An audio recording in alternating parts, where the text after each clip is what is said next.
Comerciantes versus inversionistas. A la gente que entra y sale se le conoce como flippers. Pueden ser comerciantes o inversionistas, pero yo les llamo especuladores.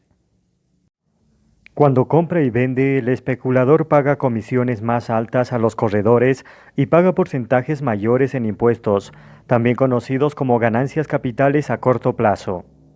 Esto significa que los burócratas de la Oficina de Impuestos no consideran que esas personas sean inversionistas en ganancias de capital. Los consideran comerciantes profesionales y podrían inclusive añadir un impuesto de autoempleo sobre las ganancias de sus transacciones. Los corredores y los burócratas ganan, pero los comerciantes pierden en este tipo de transacciones. Los inversionistas con inteligencia financiera saben cómo minimizar la depredación que implican los costos de transacciones y los impuestos, invirtiendo con sabiduría y contratando a buenos corredores. Churning. Hace varios años, un amigable corredor de bolsa desangró la cuenta de la madre de un amigo.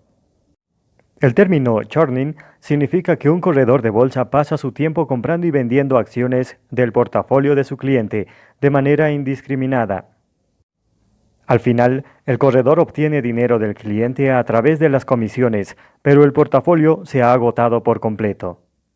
Así que, antes de entregar tu dinero a un corredor, elígelo cuidadosamente. Por lo menos, pregúntale si puedes llamar por teléfono a algunos de sus clientes y conversar con ellos. Recuerda, los buenos corredores como Tom y John te pueden volver rico, pero los malos corredores te pueden dejar en la ruina. La cuarta C. Compañías de bienes o servicios. Todas las compañías tienen algo que vender. Si no venden, significa que no es un buen negocio. Con frecuencia me pregunto, ¿el producto o servicio de esta compañía me está enriqueciendo o empobreciendo? En muchos casos, el producto o servicio solo enriquece a la compañía, no a ti. Muchas compañías se esfuerzan por empobrecerte. Por ejemplo, hay tiendas departamentales que tienen sus propias tarjetas de crédito, las cuales son las peores que puedes adquirir. La compañía quiere que tengas su tarjeta de crédito porque de esa forma ellos obtendrán una recompensa por parte del banco. La compañía que expide la tarjeta es, en realidad, un corredor que trabaja para el banco. Observa que el patrón corredor y banquero se repite de nuevo. Utilización de tarjetas de crédito para adquirir productos que empobrecen. Una de las razones por las que muchos batallan financieramente es porque compran productos que los empobrecen y empeoran la situación al pagar esos productos durante años mediante tarjetas de crédito con intereses muy altos. Por ejemplo, si compro un par de zapatos con una tarjeta de crédito y me toma años pagar la cuenta, permaneceré pobre por años venideros al pagar por un producto que me hace más pobre, no más rico. La gente pobre compra productos que la mantiene pobre y pasa años pagándolos, al mismo tiempo que incurre en altos cargos por intereses. Si quieres ser rico, debes convertirte en cliente de negocios dedicados a enriquecerte. Por ejemplo, yo soy cliente constante de una gran cantidad de revistas financieras e informes para inversionistas. También soy cliente de compañías que venden productos educativos y seminarios. En otras palabras, soy un buen cliente de mi competencia y me gusta gastar dinero en productos o servicios que me enriquecen. La quinta C. Cónyuges o cazafortunas. Todos sabemos que algunas personas se casan por dinero, tanto hombres como mujeres se casan por dinero más que por amor. Aunque no nos guste, el dinero juega un papel importante en el matrimonio. En la película, El Gran Gatsby, hay una frase que reza, las chicas ricas no se casan con chicos pobres. La frase es graciosa en la película, pero en realidad existen chicas y chicos pobres que se casan con gente rica por su dinero. Depredadores amorosos. A las personas que se casan por dinero, mi padre rico las llama depredadores amorosos. Entre más dinero tienes, más te amarán.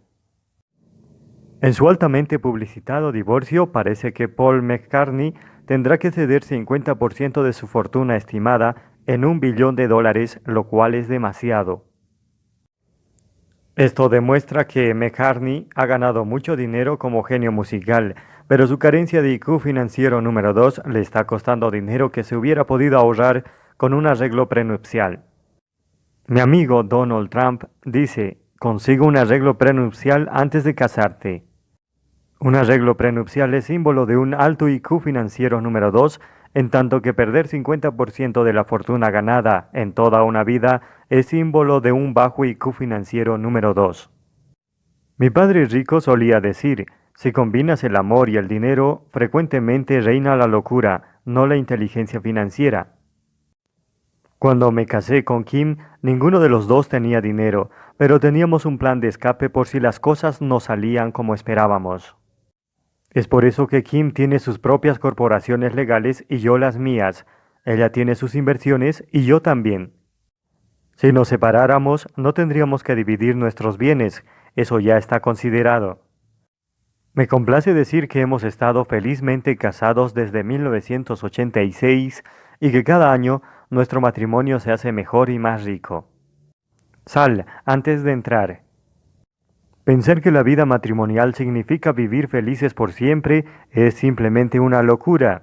El vivir felices por siempre solamente ocurre en los cuentos de hadas. Las relaciones se transforman, por eso resulta importante tener estrategias de salida. Sé que puede ser incómodo hablar de un arreglo prematrimonial antes de casarte con el hombre o la mujer de tus sueños, pero es una decisión financiera astuta, especialmente en estos tiempos en que la tasa de divorcios es de 50%.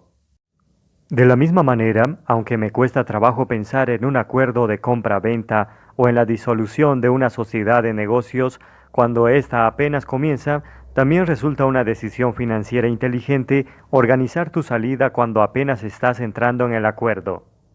A la mayoría de la gente no le gusta pensar en la siguiente estrategia de salida, pero es mejor hacerlo antes de llegar a cabo tu última gran salida. La sexta C, cuñados. La última gran salida es la muerte, y es justo cuando los depredadores aparecen, o tal vez debería decir, cuando los buitres revolotean. Ser una persona rica que carece de IQ financiero puede resultar altamente costoso para tus seres amados. Si eres rico, en tu funeral aparecerán familiares, amigos y hasta el gobierno. Además, los nietos de los hijos de tus cuñados, a quienes no conoces, repentinamente se convertirán en tu familia y aparecerán llorando. Si tienes un IQ financiero alto, aún después de tu fallecimiento podrás tener control sobre el porcentaje de tu dinero que estos parientes llorones obtendrán. La gente con un IQ financiero alto cuenta con testamentos, fideicomisos y otros instrumentos para proteger de los depredadores su riqueza y sus deseos finales. Simplemente piensa en Leona Hamsley, quien pudo heredar 12 millones a su perro, mientras a sus nietos les daba un ataque. Aunque no te sugiero ser tan extremista, este es un buen ejemplo de que un IQ financiero alto te permite, aún desde la tumba, determinar a dónde irá a parar tu dinero. Antes de morir, planea tu gran salida conjuntamente con un asesor patrimonial. Si eres rico o planeas hacerlo, toma una decisión inteligente y organiza tu salida final. Hazlo antes de morir, pero por favor no incluyas al perro. La séptima C, consejeros legales. Seguramente recuerdas a la persona que demandó a McDonald's argumentando que el café estaba demasiado caliente. Ese es un ejemplo de un depredador financiero que utiliza al sistema judicial para llegar a tu dinero. Hay millones de personas en espera de cualquier pretexto que puedan usar para demandar y hacerse ricos. Por esta razón, la séptima C es de consejeros legales. Hay abogados cuyo único propósito en la vida es llevarte a juicio y despojarte de tu dinero. Si estás consciente de que estos depredadores se encuentran al acecho, hay varias estrategias que puedes aplicar para eludirlos. Punto 1.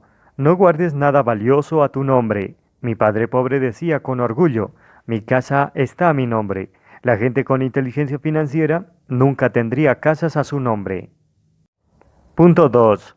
Contrata un seguro de responsabilidad personal. Recuerda, los seguros no se pueden contratar cuando te urgen. Se deben adquirir antes de necesitarlos. Punto 3. Mantén tus activos valiosos en entidades legales.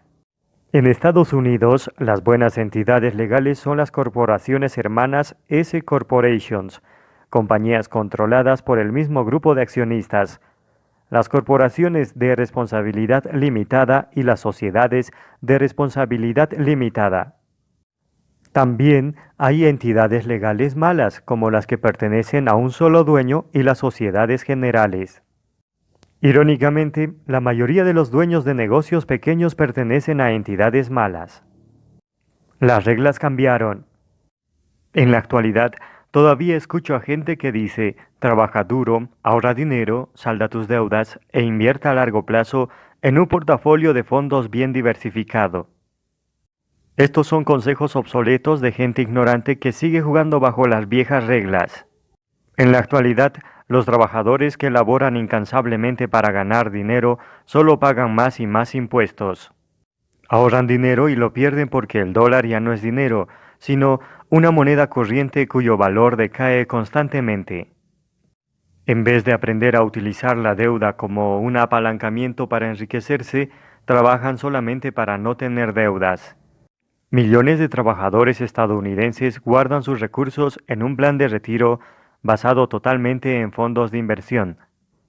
Debido a la falta de educación económica en las escuelas, bancos enteros de pirañas financieras atacan las carteras de los trabajadores. Una mirada a la historia. Cuando se revisa la historia, es fácil ver que las reglas del dinero están cambiando en Estados Unidos y el mundo. Ya sabes por qué la gente que no ha profundizado en su educación financiera es la que ahorra y que este cambio tuvo lugar en 1971. En 1943, el gobierno de Estados Unidos, desesperado por obtener dinero para participar en la Segunda Guerra Mundial, aprobó una ley que le permitía tomar dinero de los cheques de nómina de los trabajadores antes de que les fueran entregados. Es decir, el gobierno recibía el dinero antes que el trabajador. Actualmente, si tienes un empleo, no cuentas con ninguna forma para protegerte de los impuestos. De nada te serviría contratar a un contador porque él tampoco puede hacer algo al respecto. Pero si tienes un negocio o eres inversionista, hay muchas fisuras jurídicas en la red gubernamental que puedes atravesar. En un capítulo posterior explicaré algunas de ellas. Como ya sabes, en 1971 los trabajadores tuvieron que convertirse en inversionistas y ahorrar para su retiro. Esto produjo el Plan de Retiro 401K. El problema con este plan es que el gobierno también bloqueó esta fisura para los trabajadores. Déjame explicarte. Cuando una persona trabaja para obtener dinero, a su ingreso se le quitan impuestos como ingreso ya ganado. Este es el tipo de ingreso con mayor gravamen, es decir, al que se aplican los impuestos más altos.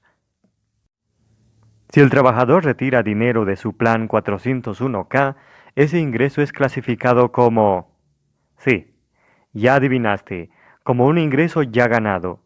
Adivina cómo se aplican los impuestos a estos ahorros. Una vez más, como ingreso ya ganado. Esto significa que una persona que trabaja duro, ahorra dinero, salda deudas y ahorra para el retiro en un plan 401K, está obteniendo un ingreso sujeto a los impuestos más altos, el ingreso ya ganado. Esto no es inteligente. La gente que sigue estas reglas no solo es blanco de los depredadores que están acechando justo detrás, también muestra una inteligencia financiera baja, porque permite que la despojen de un porcentaje muy alto de sus ingresos. Una persona financieramente inteligente no busca un jugoso cheque de nómina, preferiría que se le pagaran regalías o dividendos, porque los impuestos son más bajos en este tipo de ingreso. Un inversionista bien informado sabe que debe invertir, por lo menos, en un portafolio o en ingresos pasivos. Es importante observar que las leyes tributarias son diferentes para distintas personas. Antes de tomar decisiones financieras, asegúrate de conseguir asesoría de contadores fiscales y de abogados que conozcan las leyes tributarias. En 1913 se formó el Banco de la Reserva Federal de Estados Unidos. Esta es probablemente la fecha más importante en la historia de Estados Unidos, pues las leyes globales del dinero comenzaron a cambiar verdaderamente. Es la fecha que la gente que trabajaba para obtener un cheque debe recordar como el principio del ataque a su riqueza personal. Antes que nada, el Banco de la Reserva Federal de Estados Unidos no es una entidad gubernamental, ese es un mito. Tampoco es una entidad de Estados Unidos, es un banco que pertenece a algunas de las personas más ricas del planeta. Cuando el Banco de la Reserva Federal se creó, la gente más rica del mundo tomó el control del sistema monetario del país, con mayor poderío económico, y entonces cambiaron las leyes del dinero. Actualmente escucho a mis compatriotas exigir que el gobierno proteja los empleos y los intereses estadounidenses. Ocasionalmente también escucho, adquiere productos estadounidenses, apoya a los negocios de este país. Bien, pues es un poco tarde para eso, son simplemente gritos débiles de gente desesperada. En 1913, los más ricos del planeta tomaron el control de la Reserva Económica Mundial al hacerse cargo de la economía más fuerte del mundo, la de Estados Unidos. Cambiaron las reglas y no se lo comunicaron a nadie. En la actualidad, la economía de Estados Unidos es técnicamente una economía en bancarrota, con un tesoro inflado de sus propios IOU, conocidos como bonos o pagarés del tesoro T-bills. Cuentas que los niños de generaciones futuras tendrán que pagar. Este saqueo de riqueza continúa mientras millones de personas van a trabajar en los negocios de los ricos, ahorran dinero en los bancos de los ricos e invierten en los activos de los ricos, como acciones, bonos y fondos de inversión, a través de inversionistas bancarios. El sistema fue diseñado intencionalmente para tomar y controlar la mayor cantidad posible de tu dinero de forma legal. Hace años, a principios de los años 80, leí un grandioso libro titulado Grunge of Giants. La palabra grunge es el acrónimo de Gross Universal Cash Heist, el flagrante atraco universal del efectivo. El libro lo escribió el Dr. R. Buckminster Fowler, considerado uno de los grandes genios de nuestro tiempo. Tuve la fortuna de estudiar con el Dr. Fowler en 3 ocasiones, poco antes de que muriera en 1983. Él tuvo un enorme impacto en mi vida, al igual que en muchas otras personas que han leído sus trabajos o que fueron sus discípulos. La Universidad de Harvard lo considera uno de sus alumnos más notables y el Instituto Norteamericano de Arquitectos lo reconoce como uno de los grandes diseñadores de nuestra era. Si puedes encontrar el libro del Dr. Fowler, Grunge of Giants, creo que te aclarará un poco cómo el juego del dinero le fue arrebatado a la gente y cómo nuestro sistema educativo encubrió el robo. Encontrarás que el libro es un tanto perturbador, especialmente porque en él se explica lo que está sucediendo en nuestros días con el petróleo, la guerra, los bancos, la economía y la educación. En el libro, el Dr. Fowler asegura que el gobierno mete las manos en tus bolsillos a través de los impuestos y entrega tu dinero a sus cómplices, quienes controlan las corporaciones multinacionales. Es decir, nuestros gobernantes elegidos, miembros del Congreso y senadores, no representan a la gente, representan a los grandes negocios. ¡Sorpresa! En 2003, el presidente George W. Bush y los republicanos en el Congreso literalmente empujaron la ley de prestación de drogas prescritas. Esta ley es una de las más caras presentadas ante el Congreso en los últimos 20 años. El costo para el contribuyente estadounidense es de unos 500.000 billones de dólares. Poco después de que la ley fuera aprobada, varios congresistas fueron contratados en compañías farmacéuticas, algunos de ellos con salarios multimillonarios en dólares. Este es un ejemplo del grunge en acción. Otros de los libros que sugiero que leas sobre este tema son La crisis del dólar, de Richard Duncan, La batalla por el alma de capitalismo, de John Bogo, El imperio de la deuda, de Bill Bonner y Addison Wiggin. Creo que estos 4 libros son valiosos porque cada autor proviene de una disciplina distinta y tiene una perspectiva diferente.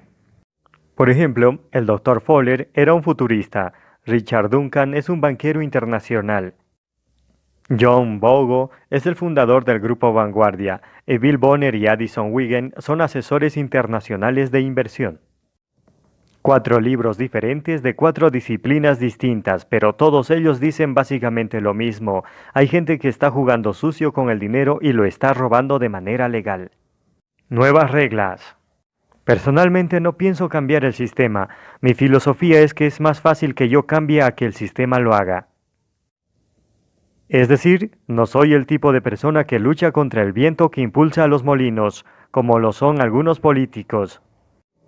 Yo no tengo ninguna afiliación política, no creo que la política o sus actores sirvan para enfrentar a quienes controlan el mundo del dinero.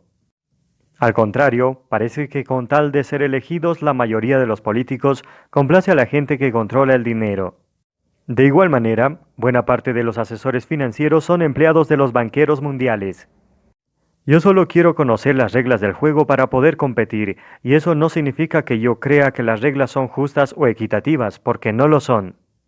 Las reglas del dinero son lo que son y cambian con frecuencia. Además, aunque consideres que este nuevo mundo del dinero es injusto, tiene algunas cosas positivas. Ha traído enorme riqueza y nuevos productos con los que se ha mejorado el estándar de vida en muchos sitios. La calidad de vida se ha incrementado para millones de personas y el dinero ha sido parte de ello. Desgraciadamente, estos cambios también han representado un costo muy alto para varios países, el medio ambiente y mucha gente. Hay quienes se enriquecieron porque se aprovecharon de la ingenuidad financiera de otros.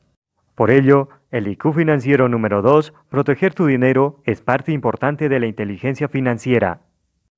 La ignorancia ocasiona felicidad, y eso es lo que los depredadores financieros están aprovechando, que tu ignorancia los hará felizmente ricos. Capítulo 5. IQ financiero número 3. Presupuestar tu dinero. Mi padre pobre con frecuencia recomendaba, gasta lo menos posible. Mi padre rico solía decir, si vas a ser rico, debes expandir tus posibilidades. En este capítulo descubrirás por qué gastar lo menos posible no necesariamente es una forma de volverse rico. Aprenderás sobre los 2 tipos de presupuestos que existen. El primero es el presupuesto con déficit y el segundo es el presupuesto con excedente. El IQ financiero número 3 es muy importante porque obtener excedentes a través de un presupuesto es la clave para volverse rico y mantenerse así. Un presupuesto es un plan. Una de las definiciones de la palabra presupuesto es plan para la organización de recursos y gastos. Mi padre rico decía que un presupuesto es un plan. La mayoría de la gente utiliza su presupuesto como un plan para formar parte de las clases media o pobre, no como un plan para volverse ricos. En vez de crear un presupuesto con excedentes, casi todos rigen sus vidas utilizando un presupuesto con déficit, o sea, trabajando para gastar lo menos posible. El primer tipo de presupuesto, presupuesto con déficit. La definición de presupuesto con déficit del Manual Berrens de Finanzas e Inversiones es exceso de gasto del ingreso del gobierno, de una corporación o de un individuo. Observa la frase, exceso de gasto del ingreso. Gastar más de lo que ganas provoca un presupuesto con déficit. Mucha gente se rige por un presupuesto con déficit porque es más sencillo gastar dinero que ganarlo. Cuando la gente enfrenta un déficit paralizante, la mayoría prefiere recortar sus gastos. En vez de recortar el gasto, mi padre rico recomendaba incrementar el ingreso. Él pensaba que incrementar el ingreso es una forma más astuta de expandir tus posibilidades. Presupuesto con déficit del gobierno. Cuando se habla del presupuesto con déficit de un gobierno, se asevera, un presupuesto con déficit acumulado por el gobierno federal de Estados Unidos debe ser financiado con la emisión de bonos del Tesoro. En los capítulos anteriores de este libro escribí sobre cómo financiaba el gobierno sus problemas con la venta de deuda, es decir, con bonos del Tesoro que las futuras generaciones tendrán que pagar. El Fondo de la Seguridad Social en realidad no existe, está inflado con bonos del Tesoro. En otras palabras, debido a que el gobierno de Estados Unidos opera con un presupuesto con déficit, el dinero que los trabajadores y los negocios han estado pagando al Fondo de Seguridad Social se ha usado para cubrir otras deudas y no para incrementarlo. Observa el primer diagrama de la página 96. Presupuesto con déficit de un negocio. Behrens indica, los presupuestos de déficit corporativos se deben reducir o eliminar con un incremento en las ventas y con la reducción de gastos. De otra forma, la compañía no sobrevivirá. Observa que de nuevo se presentan las dos opciones, incrementar ventas y reducir gastos. En el diagrama inferior de la página 96 muestra cómo luce un estado de cuenta de un déficit corporativo. Mi padre rico me recomendó tomar el empleo en Xerox porque con él aprendería a incrementar las ventas y consecuentemente el ingreso. Para muchos individuos y negocios resulta difícil incrementar el ingreso. De hecho, para los negocios que no pueden vender, las opciones más sencillas son recortar gastos, incrementar deuda, pasivos o vender activos. No obstante, estas estrategias solo empeoran la situación. Mi padre rico me recomendó aprender a vender justamente por eso. Si una persona sabe cómo vender, puede incrementar su ingreso. Según mi padre rico, incrementar el ingreso es una mejor forma de solucionar el problema de un presupuesto con déficit que recortar gastos. Pero obviamente, si se tienen gastos superficiales como despilfarro en fiestas o deudas improductivas como un jet privado, antes de enfocarse en incrementar ventas, se deberán atender con presteza los problemas ocasionados por irresponsabilidad financiera.